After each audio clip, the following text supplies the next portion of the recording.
mga bebesh, nasa loob nga kami ng sasakyan at eto nga, nasa expressway na kami pero gumilid muna kami dito kasi nga, magpapalagay si Ate Nora ng RFID para easy to go na lang. Andi dito pala sa sasakyan ni Ate Nora sila Elaine at si Nanay. Hi, tita! Hi, Jackson! At nung nalagyan na nga, eto at nagbabiyahe na nga kami. Madaling araw pa nga lang ay nagbiyahe na kami, mga alas 4 ng madaling araw. Malayo-layo pa nga tong biyahe namin. Kung mapapansin nyo nga, iterek na terek yung araw. Fast forward, nag-stop over muna kami para kumain. 1 PM na nga niyan pero malayo pa rin kami sa target location na pupunta namin. Eto na nga, pagkatapos ng sobrang habang biyahe, halata naman sa itsura ni Kuya Jude na halatang pagod sa biyahe. Na halos umabot ng 8 hours ang biyahe namin kasi si Ate Nora ay pabebeng mag-drive. Pero yun na nga, naiintindihan ko naman kasi baguhan lang siya sa driving. Pinatunayan lang naman ni Ate Nora na mabagal man ng biyahe, makakarating din sa paroroonan, wow. At ayan na nga ang mga bata, excited nang bumaba sa sasakyan. At pumunta nga ako dito, nandito kasi ako sa tuktok ng Pulse 1, 'di ba? Ang taas sobra. At syempre, eto na nga at bababa na ako sa hagdanan. Gusto ko palang sabihin na nakapunta na ako dito. Bale, pangalawang beses na napunta ko dito sa Bulinaw. Syempre, kasama ko na nga ang mga kapatid ko at ang aking mga pamangkin na makukulit. Wow. Nakarating kami dito sa Pulse 1 ng alas 4 ng hapon.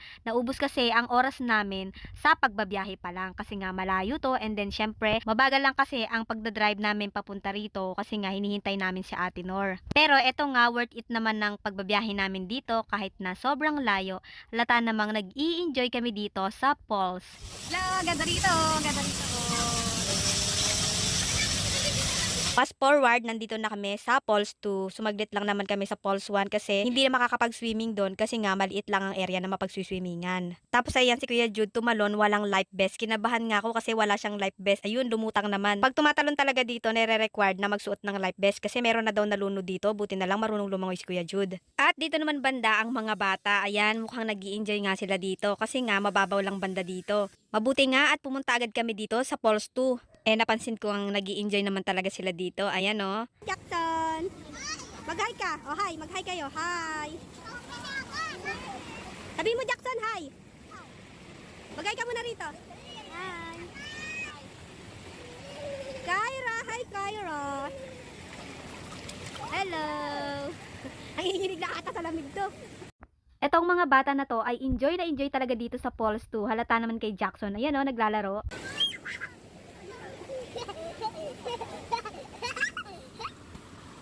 Napansin ko sa kanilang lahat na nag-enjoy sila dito sa Pulse 2 kaysa doon sa Pulse 1. Lalo na yung mga bata.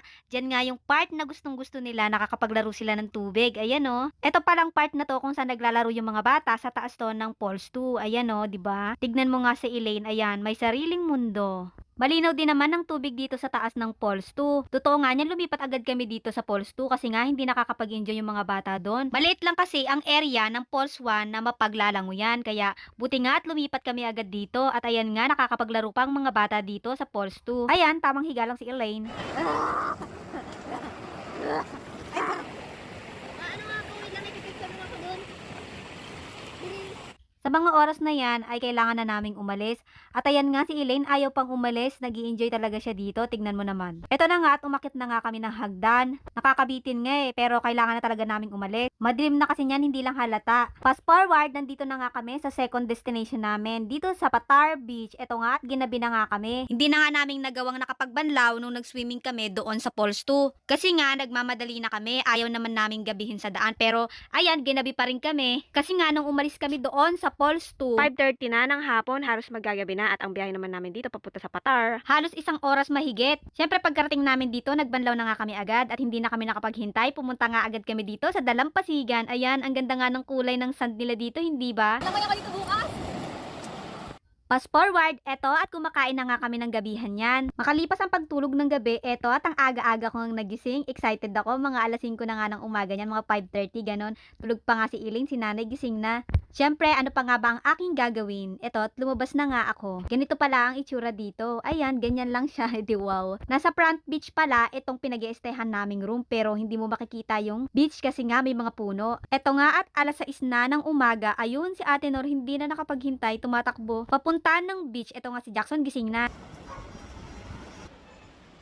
Sumilip ako sa room nila Kuya Jude. Etong bata na ito ay tulog pa, napagod sa biyahe. Nagtulog. Nakatulog naman kayo ng maayos.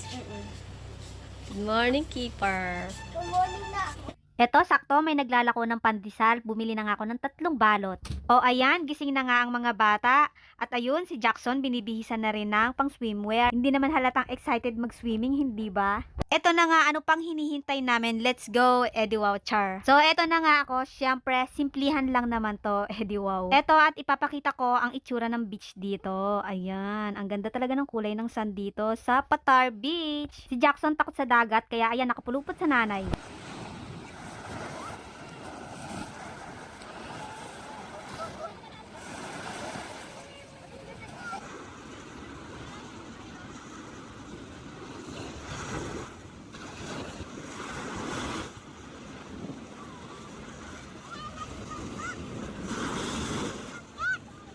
Jackson! Hi! Hello!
Hindi, Jack, dito ka, Kyra, para hindi mainit.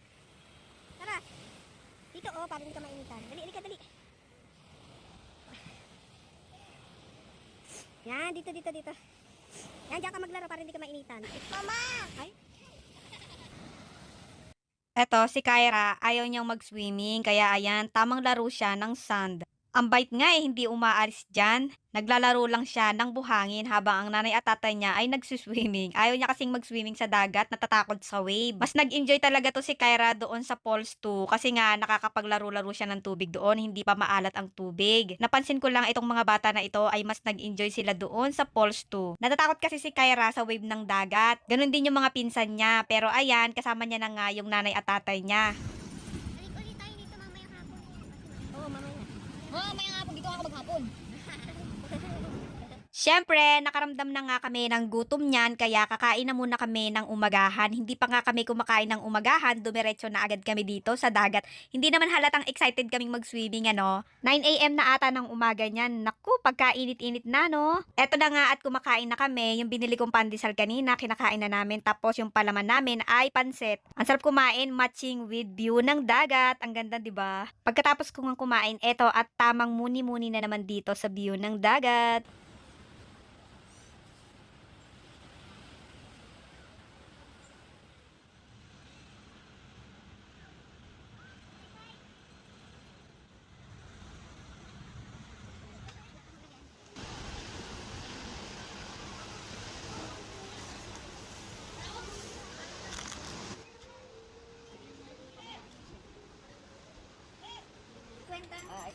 Ayan na, what do you say?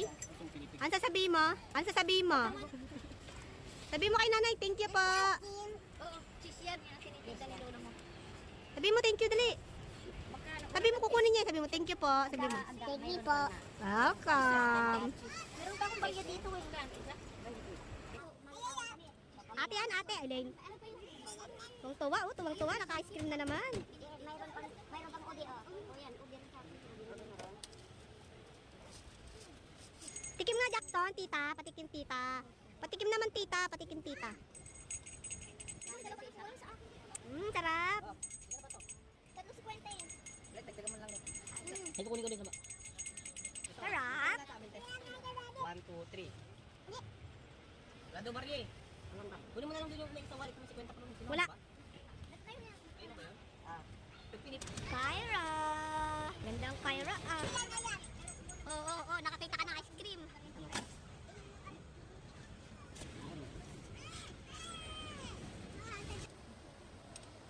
Sarap. Mmm. Nalata ko. Sarap. Ice cream. Adiling. Taminilis ko ng isda. Mata mo. Ay, chinelas ni tita yan. Napag mo dyan, kay tita yan. Tapos may Kyra kumakain ng ice cream. Oh, ang ganda dito oh. Dapat na lalaki. Dapat pa yung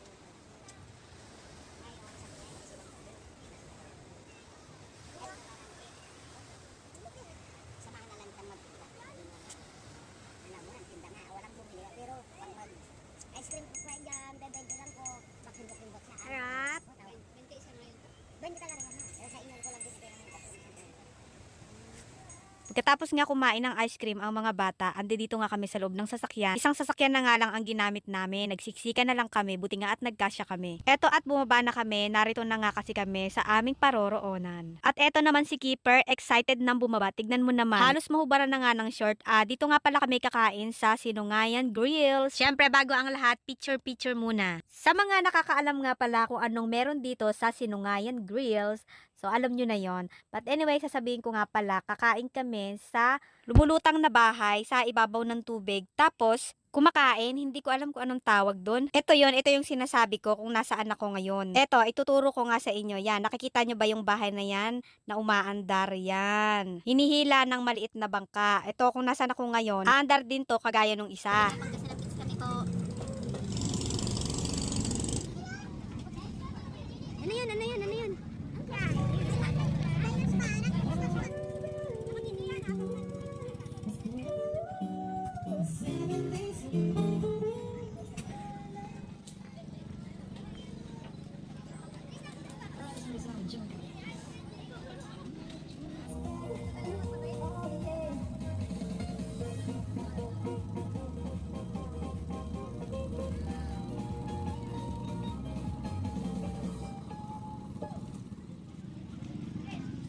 Eto na nga, pagkatapos namin maghintay ng mga ilang oras, ayan, nandito na ang pagkain. Excited na nga kami kumain si Ate Nora, halatang gutom na rin. Lahat nga kami ay gutom na, 1:00 or 2:00 na ata niyan. Paano ba naman kasi, dumating kami rito halos mag-12:00 na, syempre oras na ng pagkain ng mga tao noon. Yan, umaandar na tayo, pambira. Sa sobrang gutom na nga kami, hindi na nga namin napansin na umaandar na pala tong sinasakyan naming bahay or ewan ko anong tawag dito. Sulit yan, mamaya. Hanggang gabi na yan, Tenor. Hanggang gabi na yan, ha. Wala nang gabihan. Gabihan na natin yan. Hey, hi.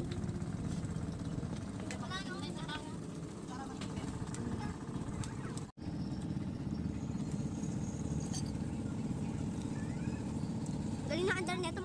Nanay, mukhang napasarap ka ng kain, ah. May mumu ka pa sa ano, oh. Sa mukha. Ate Nora, hindi. Siya na lang yung nahuli kumakain, oh. Alin? Ayaw naman, di yung kakainin. Ipag di niya naubos sa take out.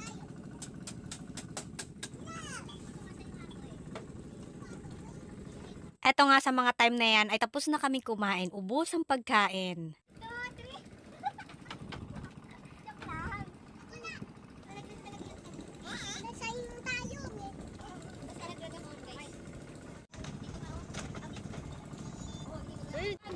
Fast forward, eto at naglalakad na kami kasi babalik na kami ulit para mag-swimming. Ayan na nga. Hapon na nga yan, mga 4 PM na. Sarap naman kiss niyan. Eto nga at lumubog na ang araw. Ang ganda ng paglubog ng araw dito, hindi ba? Siyempre, eto na naman ako ngayon. Isip bata na naman ang peg. Nakakatuwa nga dito kasi ang lakas talaga ng wave dito. Kaya nga eto at hindi ko na naman napigilan ng sarili ko. Hindi ko alam pero mas nag-i-enjoy ako kapag ganito kalalakas ang wave ng dagat. Pero yung iba kasi mas gusto nila ng hindi malakas ang alon or tahimik lang ang dagat. Yung hindi umaalon, ganun.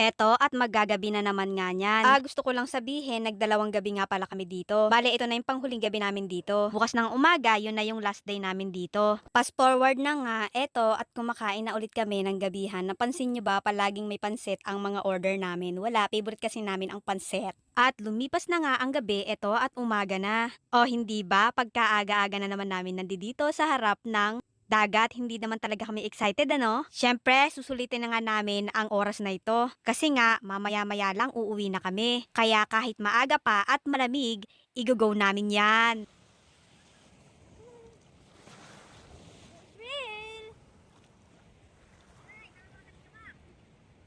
Last na namin naligo dito na mamaya uwi na kami.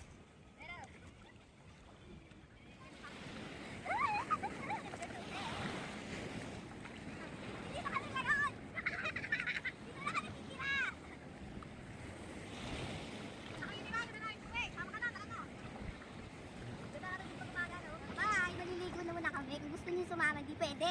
Kasi sila cellphone ko, kaya bye-bye. Pupunta kami doon sa dulo, with payong. Ganyan lang ang para-paraan. Eto nga at malapit na kami sa dulo. O hindi ba talagang nilakad namin ang papunta dito? Wala ngang masyadong tao dito. Malakas ang wave dito. How so beautiful here.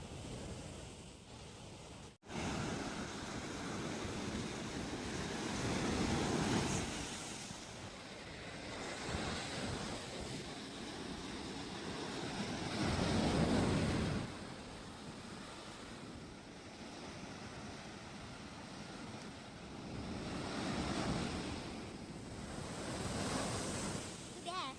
And over there.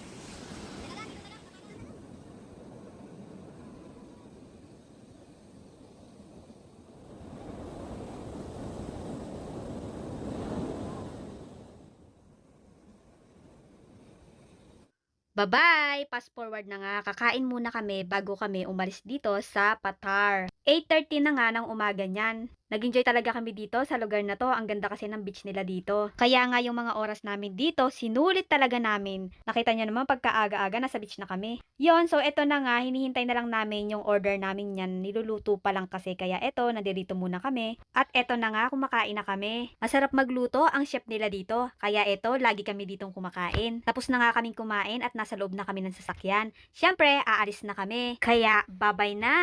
Thanks for watching mga bebesh! Sa susunod ulit!